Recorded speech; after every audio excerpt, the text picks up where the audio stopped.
ప్రభువునందు ప్రియమైన క్రైస్తవ కుటుంబములారా, దేవాది దేవుని నామమున మీ అందరికీ నా శుభాభినందనలు తెలియజేసుకుంటున్నాను.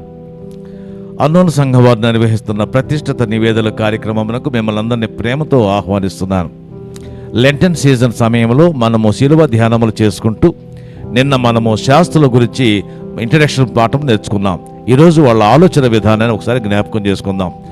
మొదటిగా క్రీస్తు కాలం నాటికి ఆనాటి ఇజ్రాయేల్ ప్రజలకు మోషే ధర్మశాస్త్రం తప్ప మరి నూతనమైన నిబంధన వాళ్ళకు తెలియదు. అంటే ధర్మశాస్త్రాన్ని వాళ్ళు నిక్కచ్చిగా పాటించారు, నిష్ఠగా అమలుపరిచారు. వాళ్ళు పాటిస్తూ ఇతరులు కూడా పాటించాలని వాళ్ళు గట్టిగా భావించారు. అలా చేయకపోతే కనీస పనిష్మెంట్లు కూడా ఇచ్చే పద్ధతులు ఉన్నాయి అక్కడ. అంటే దేవుని యందు భయం కలిగి ధర్మశాస్త్రాన్ని పాటించడమే నిజమైన ఆరాధన అనుకుంటూ వాళ్ళు చేస్తున్న వ్యర్థమైన ఆరాధన నిన్న మనం జ్ఞాపకం చేసుకుంటున్నాం. ఈరోజు ఇంకొక ఆలోచన చేద్దాము. లూకా సువార్త 14వ అధ్యాయము మొదటి 6 వచనాల్లో ఏమని ఉందంటే, విశ్రాంతి దిన ఆచరణ. లూకా సువార్త 14:1-6 నుంచి విశ్రాంతి దిన ఆచరణ. పాత నిబంధన కాలంలో ధర్మశాస్త్రంలో విశ్రాంతి దినాన్ని ఆచరించమని నిక్కచ్చిగా ఖచ్చితంగా చెప్పడం వల్ల మరి ఆ తర్వాత కూడా ఈ ప్రజలు యేసుక్రీస్తు కాలం వరకు విశ్రాంతి దినాన్ని ఎంతో నిష్ఠగా పాటిస్తూ వచ్చారు. ఆ నిష్ఠగా పాటిస్తున్న సమయంలో యేసుక్రీస్తు వారు వచ్చి ఆయన ప్రజలకు సహాయం చేయటము, మేలు చేయటము, స్వస్థత పరచడం చూసి వాళ్ళు అబ్బురపడ్డారు.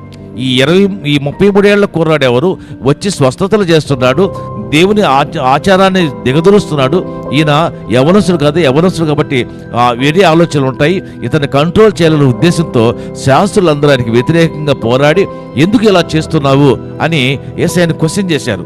ఎందుకు నువ్వు దేవుని కుమారుడు అని చెప్పుకుంటున్నావు, ఆ దేవుడు చెప్పిన సిద్ధాంతాలు ఎందుకు పాటించట్లేదు, ఆ దేవుడు చెప్పిన ఆజ్ఞలను ఎందుకు అతిక్రమిస్తున్నావు అని ఆయన క్వశ్చన్ చేసినప్పుడు యేసయ్య చెప్పిన సమాధానం ఏంటంటే, మీలో ఎవని గాడిద అయినను ఎద్దైనను గుంటలో పడిన ఎడల విశ్రాంతి దినమున దానిని పైకి తీయడా. దేవుని ఉద్దేశాన్ని ఇక్కడ యేసుక్రీస్తు బాహాటంగా వెల్లడించాడు. యేసుక్రీస్తు ఉద్దేశం ఏంటంటే దైవ దూషణ చేయాలని కానీ దైవాజ్ఞను అతిక్రమించాలని కాదు, కానీ దైవాజ్ఞను కరెక్ట్గా ఇంప్లిమెంట్ చేద్దామని యేసయ్య ఉద్దేశం. దేవుని ఉద్దేశం ఏంటంటే విశ్రాంతి దినమున మానవుడు విశ్రాంతి తీసుకుని దేవుణ్ణి ఆరాధించాలి. వీళ్ళు దేవుణ్ణి ఆరాధించడం మానేసి విశ్రాంతి దినం ఆచరిస్తూ మొదలుపెట్టారు. అందుకే ప్రభు అన్నాడు, నీ స్నేహితుడు కానీ నీ స్నేహితుడు గాడిద కానీ గుంటలో పడితే సహాయం చేయవా, విశ్రాంతి దినమని ఊరుకుంటావా? సహోదరి సహోదరులారా, ఆ దినము ఏదైనా విశ్రాంతి దినమని తెలిసిన రోజు ఏదైనా ఇంపార్టెంట్ ఇష్యూ వస్తే మనం పరుగులెడతాం కదా. అలాగే వాళ్ళు యేసయ్య ఉద్దేశం ఏంటంటే ప్రజలను చైతన్యపరచడమే, యెహోవా ప్రేమకు దగ్గర చేయటమే కానీ ఈ సంప్రదాయాలు ఆచారాలు ఇవన్నీ కూడా ఆయన ప్రేమకు అడ్డు కారాదని దేవుని ఉద్దేశం, యేసయ్య ఉద్దేశం.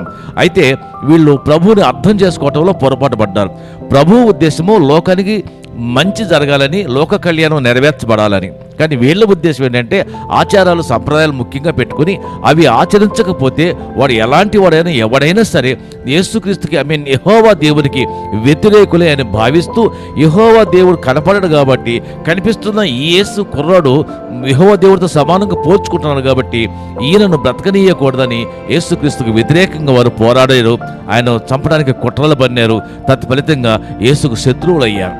సహోదరి సహోదరుడా, నువ్వు కూడా మరి విశ్రాంతి దినమున యెహోవా ప్రేమను పాటించుకోవడం మానేసి క్రీస్తు ప్రేమను పొందుకోవటం మానేసి సంప్రదాయాలను పాటించే అంటే చర్చికి రావటము, పాటలు పాడటము, ప్రార్థన చేయటం వల్ల నువ్వు దేవుని ప్రేమను పొందుకుంటున్నావా లేదా? విశ్వాసం ముఖ్యం కానీ ఆచారాలు ముఖ్యం కాదని యేసయ్య చెప్పిన మాట ఇక్కడ మనం జ్ఞాపకం చేసుకుందాం. ఇట్టి మాటలతో దేవుడు మనల్ని ఆదరిస్తున్నాడు.